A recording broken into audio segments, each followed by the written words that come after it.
Sir जानना चाहेंगे UPPSC daily news से आप जुड़े थे, इसको देख रहे थे? जी सर, इससे तो हमेशा जुड़े रहते थे जो भी न्यूज़ परीक्षा के लिए और कौन सी किताबें छात्र जो है पढ़ सकते हैं सर? नमस्कार दोस्तों, यूपीपीएससी डेली न्यूज में आप सभी लोग का स्वागत है। दोस्तों हमारे सामने विश्वास दीक्षित सर बैठे हैं जिनका यूपीपीसीएस में 27वीं रैंक पे नायब तहसीलदार के पद पे चयन हुआ है। सबसे पहले तो सर को अपने यूपीपीएससी डेली न्यूज परिवार की तरफ से बहुत ढेर सारी बधाई व शुभकामनाएं देते हैं। Thank you sir. सर आपका जो एजुकेशनल बैकग्राउंड है वो क्या रहा है और आपका माध्यम और ऑप्शनल कौन सा रहा? जी सर, मैंने बीएससी किया था पीसीएम से और एमएससी किया था केमिस्ट्री के साथ। अच्छा। और मेरा माध्यम हिंदी मीडियम रहा था। सर आपका ये यूपीपीसीएस में कौन सा अटेम्प्ट मेंस को लेकर के रहा और इंटरव्यू को लेकर? ये सर इंटरव्यू और मेंस के लिए मेरा दूसरा था, वैसे ओवरऑल मेरा चौथा अटेम्प्ट था ये। जी सर। इससे पहले मैंने 2019 में इंटरव्यू दिया था सर, फाइनल सिलेक्शन नहीं हो पाया था। सर जानना चाहेंगे सर प्रारंभिक परीक्षा, देखिए सर जो स्टैंडर्ड बुक होते हैं, जितने भी टॉपर्स होते हैं स्टैंडर्ड बुक लक्ष्मीकांत पॉलिटी के लिए सब सारी चीज़ें बताते हैं। सर इनसे हट के प्रारंभिक परीक्षा के लिए और कौन सी किताबें छात्र जो है पढ़ सकते हैं सर? ऐसे इनसे हटके तो सर कोई नहीं होता। जैसे मैंने जो अपना बनाया था, सबसे पहले मैंने एनसीईआरटी को कंप्लीट किया था। उसका जो भी मुझे ऐसा फैक्चुअल लगा कि ये क्वेश्चन प्रीलिम्स में आ सकता है, उसका मैंने शॉर्ट नोट्स बना लिया था लगभग सारी एनसीईआरटीओं का 25 से 30 पेजों में, जो भी वन लाइनर क्वेश्चन थे। इसके अलावा मैंने घटना चक्र की जो किताबें आती हैं पूर्वावलोकन, उनको जो क्वेश्चन मुझे इंपॉर्टेंट लग रहे थे और बार बार मुझसे गलत हो रहे थे और परीक्षाओं में बार बार पूछे जा रहे थे, उनका मैंने सर शॉर्ट नोट्स बना लिया था। अच्छा। इसके अलावा जो बेसिक बुक्स होती हैं सभी के लिए, जैसे आपने बताया लक्ष्मीकांत, इसके अलावा मैंने मॉडर्न इंडिया और मिडिएवल के लिए एस.के. पांडे पढ़ा।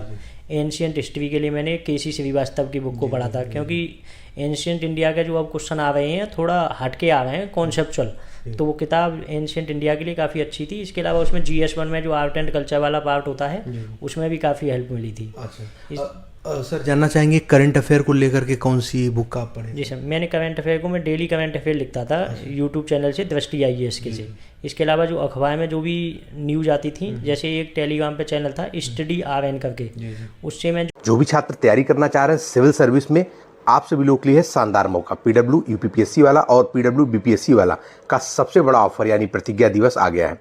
इस प्रतिज्ञा दिवस में PW UPPSC वाला और PW BPSC वाला दे रहा है सबसे ज़्यादा डिस्काउंट।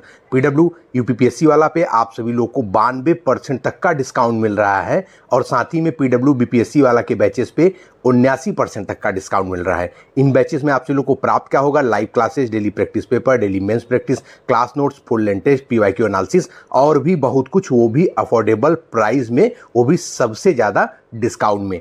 यदि आप यूज करते हैं हमारा कूपन कोड जो कि स्क्रीन पे भी दिख रहा है, डिस्क्रिप्शन बॉक्स में भी दे देंगे, UDN 500, तो आपको मिलेगा और भी बेहतरीन डिस्काउंट।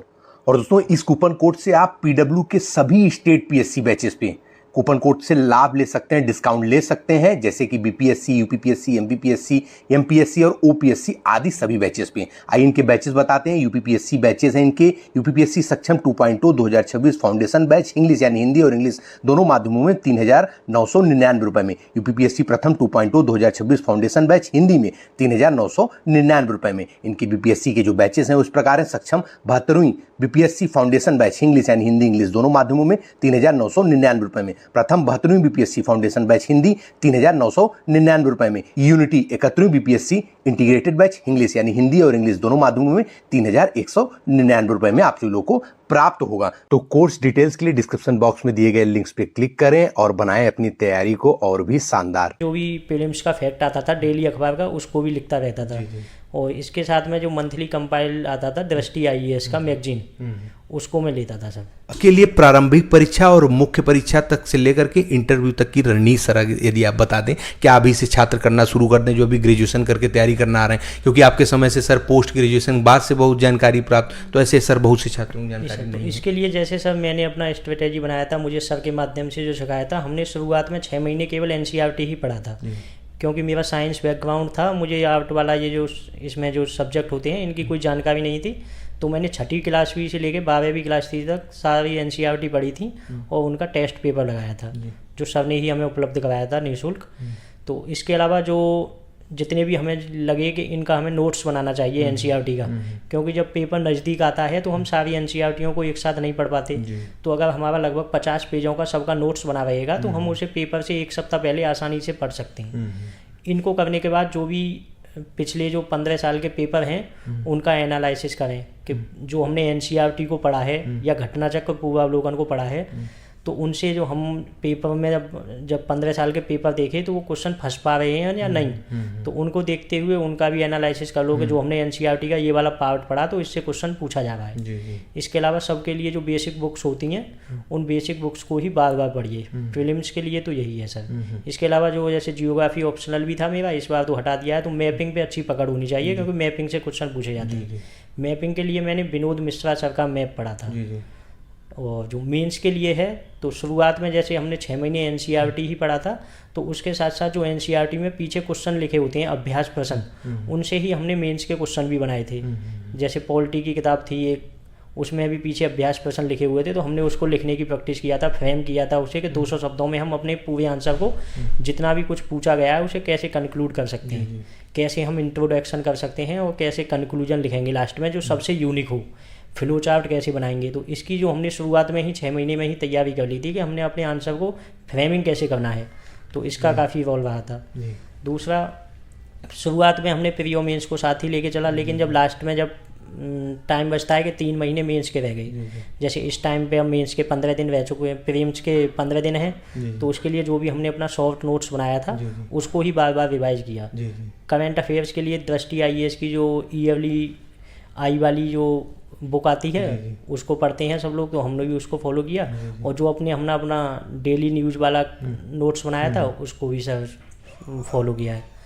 मेंस के लिए जो बुक रहती हैं, जैसे अब जो बच्चे 2024 में मेंस देंगे, तो सबसे पहले तो क्योंकि अब ऑप्शनल हटा दिया है, जीएस के ही 6 पेपर हैं और हिंदी और ऐसे का पेपर है, तो सब बच्चे अपना उसी हिसाब से शेड्यूल बना लें कि हमें एक एक टॉपिक करके, जैसे हम सबसे पहले जीएस 1 का बताएं कि आर्ट एंड कल्चर का टॉपिक देख लिया कि ये आर्ट एंड कल्चर के टॉपिक हैं। अगर अच्छा ग्रुप बना हुआ है, जैसे मैंने बताया कि मेरे उसमें मेरे दोस्तों का काफ़ी योगदान रहा, तो अपने दोस्तों को बना के आर्ट एंड कल्चर के मान लो 8 टॉपिक हैं, तो 4 दोस्त हैं, 2-2 टॉपिक बांट लें कि आप इसको अच्छे से कंप्लीट करें और सब लोगों को समझा दें या उसके नोट्स बना दें और सबको प्रोवाइड करें। तो हम भी अपना 2 टॉपिक ले लिए कि हम इन 2 टॉपिकों को लेंगे और सबको समझा देंगे।